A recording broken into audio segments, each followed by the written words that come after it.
La Banque centrale du Kenya a maintenu son taux directeur à 8,75% suite à la réunion de son comité de politique monétaire tenue le 8 avril 2026. Les autorités monétaires ont justifié ce statu quo par la nécessité de surveiller de près l'impact potentiel des conflits au Moyen-Orient sur l'économie kenyane.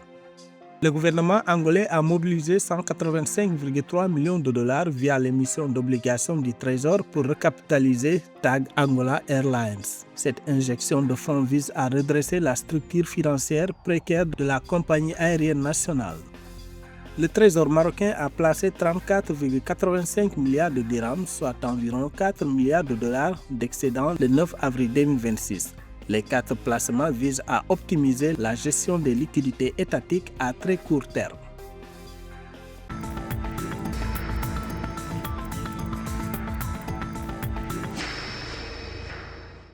La Banque centrale du Kenya, CBK, a maintenu le 8 avril 2026 son taux directeur à 8,75%. Cette décision met fin à un cycle record de 10 baisses consécutives entamées en juin 2024. Le statu quo vise à surveiller l'impact des conflits au Moyen-Orient sur l'économie nationale. L'institution craint des effets inflationnistes liés à la hausse des prix mondiaux de l'énergie. La CBK privilégie la prudence pour stabiliser les perspectives financières du Kenya. Nous n'avons constaté aucun impact de cela sur le secteur bancaire. Cela ne veut pas dire qu'il n'y aura aucun impact, mais bien sûr, tout dépend avant tout de la durée de ce conflit.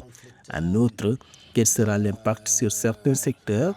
Pour rassurer les marchés face à la volatilité du shilling kenyan, la CBK mise sur la solidité de ses réserves de change renforcées par les exportations agricoles et les envois de fonds de la diaspora. La CBK a toutefois abaissé ses prévisions de croissance pour 2026, les ramenant de 5,5% à 5,3%, reflétant la prudence des autorités face à l'instabilité mondiale.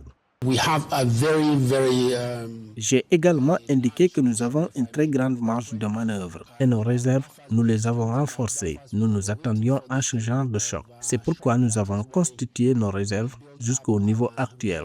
Je crois fermement qu'avec cet excédent et le niveau de nos réserves, nous devrions être en mesure de gérer la volatilité du taux de change shilling-dollar à l'avenir. Selon CBK, malgré ce contexte de blocage, la conjoncture intérieure est restée favorable au Kenya.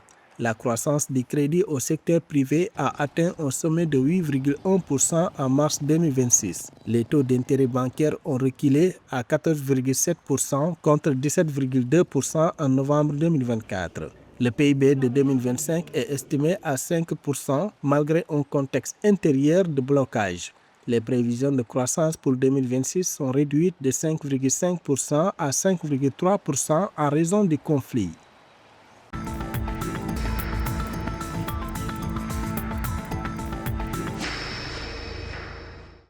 Le gouvernement angolais a mobilisé 185,3 millions de dollars, soit 170 milliards de kwanza, via l'émission d'obligations du Trésor pour recapitaliser TAG Angola Airlines. Cette injection de fonds officialisée le 10 avril 2026 vise à redresser la structure financière précaire de la compagnie aérienne nationale. L'objectif est de stabiliser le transporteur face à des pertes importantes avant d'ouvrir son capital à des investisseurs privés. Cette manœuvre prépare une privatisation partielle destinée à assurer la pérennité et l'attractivité de l'entreprise.